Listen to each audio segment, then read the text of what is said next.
থেকে টাকা নিছি বলতে পারবেন যে হ্যাঁ যারা এই মেয়েটা ক্লোজ করো। এই যে মেয়েটা আমি যখন আমার পার্লার থেকে যাই, আমি ওর কাছে আমার বোনকে সহ ওর কাছে আমি আমার সবকিছু বুঝিয়ে দিই। আমার ব্যাংকে জমা দেয় 1,12,000 টাকা। 12,000 টাকার পরে বাড়তি যে টাকাগুলো থাকে সেই টাকাগুলো সে আত্মসাৎ করে। তারপর এই বিষয়টা জানেন হচ্ছে যে সে আপনাকে টাকা ভাগ দেয় নাই, না দুজনে মিলে আপনার টাকা নেয় নাই, টাকা নিয়েও নেই, আমার সাথে কোনো ভাগাভাগিও হয় না। তাহলে আপনি কিভাবে জানেন এই কথা? এই কথা জানি হচ্ছে আমি ব্যাংকে আমি ওনার সাথে রূপা যাওয়ার কথা, রূপা ওই মুহূর্তে চলে ছিল কাল কি বলে মেডিসিন দেওয়ার, হ্যাঁ অ্যাপ্লাই করার ছিল এমার্জেন্সি।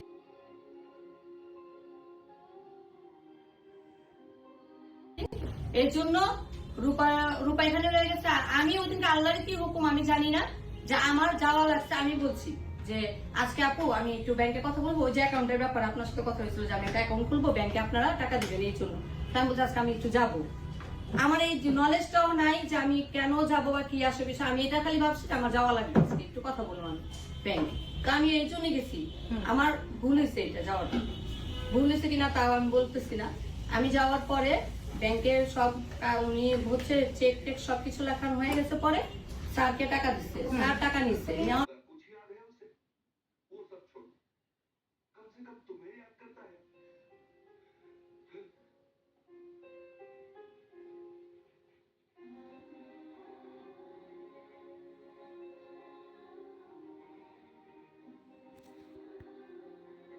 স্যার ব্যাক করছে কত?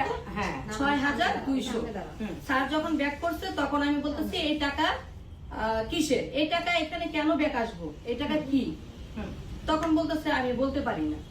তো বলতে পারেন না মানে এই টাকা বাকমা এমনি কি উনি বলতেই পারতেছেন। তখন আমি বললাম যে টাকা আমি রিটার্ন দিবেন আপনি কিভাবে?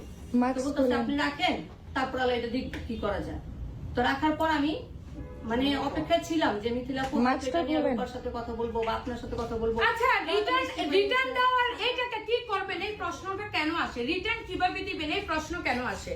টাকা ব্যাংকে আপনি দিয়েছেন, আমার টাকা ব্যাংকে পাশেই আমার ব্যাংকে আপনি জমা দিয়েছেন। যদি আপনি রিসিটে লেখেন 1 লক্ষ, রিসিটটা আনো ওইটার ভিতরে আছে 1,12,000 টাকা যদি আপনি রিসিপ্ট লিখে থাকেন, ওইখানে যদি আপনার গুনায় যদি মিস্টেক থাকে, তাহলে ব্যাংকে ম্যানেজারকে যখন আপনি টাকা দিবেন, দেওয়ার পরে বাড়তি টাকাটা আপনাকে ফেরত দিতেই পারে। তাহলে বাড়তি টাকাটা যদি আপনার হাতে থাকে, সেটা এনে আপনি আমার ক্যাশ কাউন্টারে জমা দিবেন, বা আমার পরবর্তীতে যে বোন আছে তাকে আপনি ব্যাগ দিবেন, বা পার্লারের ক্যাশে এটা এনে দিবেন যে এই টাকাটা ব্যাগ আসছে। বিষয়টা কি এটা না? ক্লিয়ার না? তাহলে এই টাকা আপনার কাছে এবার রাখবেন কেন? আর এই টাকা কিভাবে এবার দিবেন কেন? এই প্রশ্ন কেন আসে? কিভাবে দিবেন মানে ভুল আপনার গণায় বেশি, টাকা তো পার্লারেরই, গণায় যদি ভুলও হয়ে থাকে, টাকা যদি বেশিও দেয়, আপনার বাপের টাকা আইনা তো দেন নাই, তাহলে আমার টাকাটা আপনি ক্যাশে আইনা দিবেন, রূপার কাছে দিবেন। প্রয়োজনে আবারও 6,000 টাকার আরেকটা রিসিট আপনি লিখে টাকাটা জমা দিয়ে দিতেন। সিম্পল হিসাব। আপনি এই টাকা আপনি আত্মসাৎ কেন করলেন? আত্মসাৎ না ম্যাম, আমি আপনার জন্য ওয়েট করেছিলাম। আমার জন্য খামতির বাচ্চা, তুই আমার জন্য কিসের ওয়েট করবি? আমার জন্য ওয়েট করবি কেন? কথা একদম মিথ্যা কথা বলবি না, একদম মিথ্যা কথা বলবি। কথা এগুলো হয় নাই তো, যারা আপনি বলেন না একদম মিথ্যা কথা বলবি না। যে আমি কি করবে মাস্ক পরছ না, আবার মাস্ক পরছিস কেন? একদম মিথ্যা কথা বলবি না। আমার কথা হচ্ছে এই যে এই ধরনের মুখগুলোকে ধরে রাখেন, দেখেন এগুলোকে চিনে রাখেন। ভবিষ্যতে আপনাদের পার্লারেও যদি এরকম কোন চোরের উৎপত্তি হয়, ডিরেক্ট নিজের অ্যাকশন নেবেন। বাংলাদেশে কোনো আইন নেই, বাংলাদেশে কোনো বিচার নাই। এই কষ্টের টাকার ভিতরে যদি একবার চোরের হাত লাগে, আপনার ব্যবসা শেষ। একটা ব্যবসা তৈরি করতে গিয়ে অনেক কাজ ঘর পোড়াইতে হয়, সেই জায়গাতে সে আমার টাকা সে বলতেছে সে ওয়াইট করছে। আচ্ছা ওয়াইট করছেন, তারপর বাকিটা বলেন ওয়াইট করছেন কয়দিন? 1 ঘন্টা? আজকে 3 দিন 4 দিন। 4 দিন। আপনি কি